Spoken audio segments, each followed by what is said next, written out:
1963년 터키의 카파도키아. 농장에서 도망친 닭을 쫓던 아이는 땅에서 자그마한 구멍을 하나 발견합니다. 닭을 찾기 위해 구멍으로 들어간 꼬마는 그곳이 작은 동굴이 아닌 긴 통로라는 것을 알게 되는데요. 이곳은 데린쿠유, 터키어로 깊은 우물이라는 뜻을 가지고 있는 지하 도시의 입구였습니다. 아이의 발견으로 인해 세상에 드러나게 된 데린쿠유는 발견 즉시 전 세계적인 화제가 되었는데요. 지하 도시는 몇천 년도 더 전에 지어진 것으로 추정되었으며 규모는 최대 3만 명까지 수용할 수 있을 정도로 거대했습니다. 깊이는 지하로 85m나 되었는데 현대의 고층 빌딩으로 계산해보면 대략 25층짜리 빌딩이 거꾸로 서 있는 것이나 마찬가지였죠. 개미굴처럼 이리저리 얽혀있는 통로는 수백 개의 방들과 공동시설로 이어져 있었으며 부엌, 침실, 학교, 창고, 감옥, 무덤 등 그 용도와 종류가 아주 다양했습니다. 학자들이 제일 먼저 주목한 것은 이 거대한 규모의 지하 도시를 어떻게 건설했는가였는데요. 카파도키아 지역은 화산 활동이 매우 활발한 곳입니다. 오랜 시간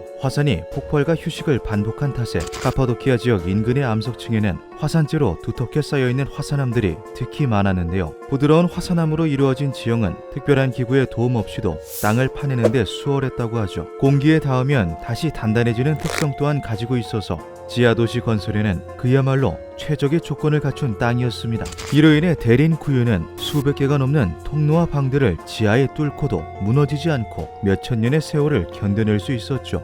하지만 학자들은 굴을 파내는 것이 수월했다고 하더라도 이 정도 규모의 도시를 땅 밑에 건설하는 데는 최소 300년의 시간이 필요했을 것이라고 말합니다. 데린쿠유는 단순한 동굴이 아닌 도시의 목적으로 만들어졌기 때문에 설계 역시 아주 과학적이고 체계적이었는데요. 학자들이 제일 놀랐던 부분은 데린쿠유의 환기시설이었습니다. 지하로 85m까지 내려가는 도시에 공기를 순환시키기 위해서 지상에서부터 수직으로 뚫은 구멍들을 모든 방으로 연결한 것이죠. 중심 환기구와 보조 환기구를 구분하고 공기의 흐름도 고려한 아주 과학적인 환기구였습니다.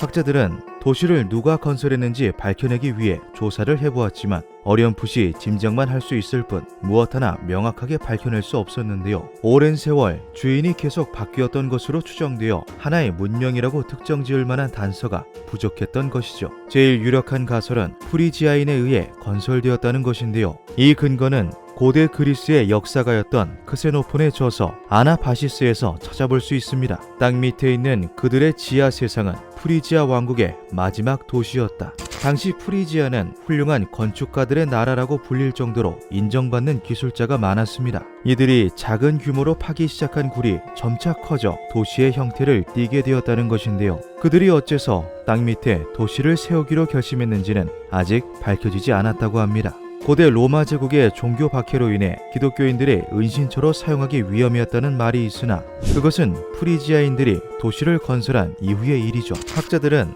프리지아인들의 초기 건설 이후 주인이 바뀌면서 데린쿠유가 점차 넓어지고 체계적인 시스템을 갖추게 되었을 것이라 말하는데요. 실제로 데린쿠유는 도시라기보다는 요새의 성격을 더 많이 띠고 있습니다. 데린쿠유에 살았던 이들은 지상을 두고 땅 밑을 택한 이들이었기에 외부와의 접촉을 꺼리는 경우가 많았는데요. 주요 통로들에는 거대한 돌문이 배치되어 있어서 언제든 맘만 먹으면 안에서 문을 걸어 잠글 수 있었고 도시의 통로 곳곳에는 함정이 설치되어 있었습니다. 땅이 쑥 꺼지는 부분들이 존재하여 모르는 이들이 함부로 발을 디뎠다가는 그대로 목숨을 잃을 수도 있었죠. 통로들을 의도적으로 뒤섞어 놓아 마치 미궁에 들어온 것만 같은 착각을 불러일으켰으며 중간중간 막다른 길을 배치하여 길을 헤매는 이들에게 무력감과 압박감을 주기도 하였습니다. 통로들은 넓어졌다 좁아졌다를 반복하는데 그 이유도 좁아진 통로에서 적들을 한 명씩 처단하기 위함이었을 거라고 하죠. 이들이 식수로 사용하는 물길을 막으면 되지 않느냐라고 생각할 수 있지만 그 부분 역시 방비가 되어 있었습니다. 이들은 한 곳이 아닌 여러 곳에서 우물을 끌어다가 썼으며 그 위치는 외부에서 볼 때 전혀 티가 나지 않게끔 손을 써놓았습니다. 각 우물별로 끌어오는 물들은 각기 다른 저장소에 들어갔기 때문에 적들이 우물 한두 개에 독을 풀고 막아도 문제될 것은 없었죠. 이로 인해 데린쿠유는 13세기 칭기즈칸의 침략에서도 완벽하게 저항하며 살아남을 수 있었습니다. 데린쿠유는 현재 20여 층 중 지상과 가까운 8층만 외부에 공개되어 있습니다. 터키 정부가 이를 관광 산업으로 추진한 것인데요. 데린쿠유 가이드를 맡고 있는 현지 가이드 사이에서는 무서운 괴담이 하나 돈다고 합니다. 무리를 이탈하였다가 행방불명된 관광객이 있는데 결국은 찾지 못하였다. 그는 드넓은 지하 세상에서 그냥 사라져버렸다. 사건의 진위성은 파악되지 않았지만 3만 명을 수용할 수 있는 20여 층 규모의 지하 도시라면 충분히 가능한 일처럼 보이죠. 아직 해결되지 않은 의혹들을 가득 품고 있는 지하 도시 데린쿠유. 아직 탐사하지 못한 저 아래에는 과연 어떤 비밀이 숨어 있는 걸까요? 기묘한 밤이었습니다.